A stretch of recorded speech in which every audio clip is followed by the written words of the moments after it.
پرورده دست بکر لگلو لپایتخت انقره روشک چوا هیه و خواندکاران چوا دست به دبستان کرد سر صبح حوال مجبوه چون لبر دبستانان و روشه دشوپینن و دانحال جبوه لبر کامارین ما حنیفه اسلاماز باتر هبه و دیج انقره جمر راگهنه تماشوان عزیز حنیفه روش باش تو چوای باشی گلو زاروکان چوا دست به پرورده کرد نحال پشتنه و از دبینن به کیف خوشی جلوه داره راوستیانه و دست به هیام کن نود کن گلو لانقره روشا پرورده چوای و هیام چوا دست بکر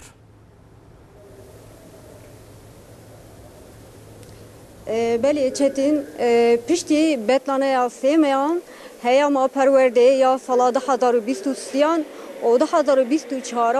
ایرو دست بکره نزی 20 میلیون خوندکار و میلیون 200,000 ماموسته دوی هیام دا ای به هفدور آبن 4 ایلونه هفته که بریا دبستان کوه و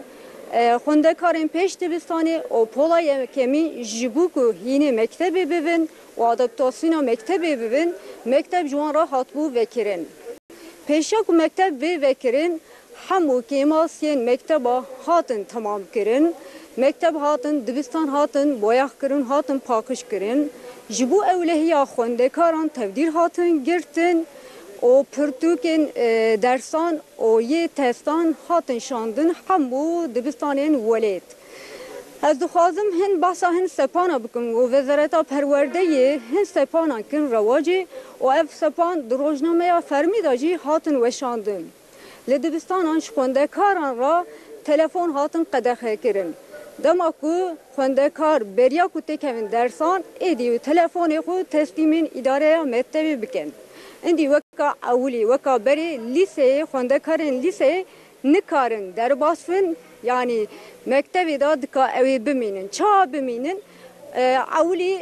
reja dersan ku penci buna çen hafzaife wan hevuna jî di mektebi da nedban di dibistanê da nedban û derbast bûn lê ev sepandin indî hate guharên reja dersan çiqa pencî ve jî em bêjin şeş û jortir dersên wan zayıf bin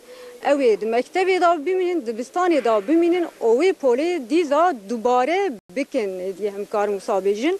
û de rojî em bêjin de rojî bê mazeret ku neçin mektebê û tevayî meka wan biqede ew jî ew ê di mektebê da bimînin em karim wisa behsa wan sepana bikin û em betlaneya naberê a betlaneya naberê sala nû da dê mijdarê dest pê bike ew ê hevtîkî dest pê bike em bêjin betlane nîv salê jî ew ê di nozdê çilê da dest pê bike û ê 15 roj jî devam bike ji bo heyama duyemîn jî ew ê 5 Sibatê ew ê mekteb dîza werin vekirin دست خوش حنیفه جبو و آگاهی این کو تجمره پر وکرنه ام سپاس کن مالاتا و بلی تماشان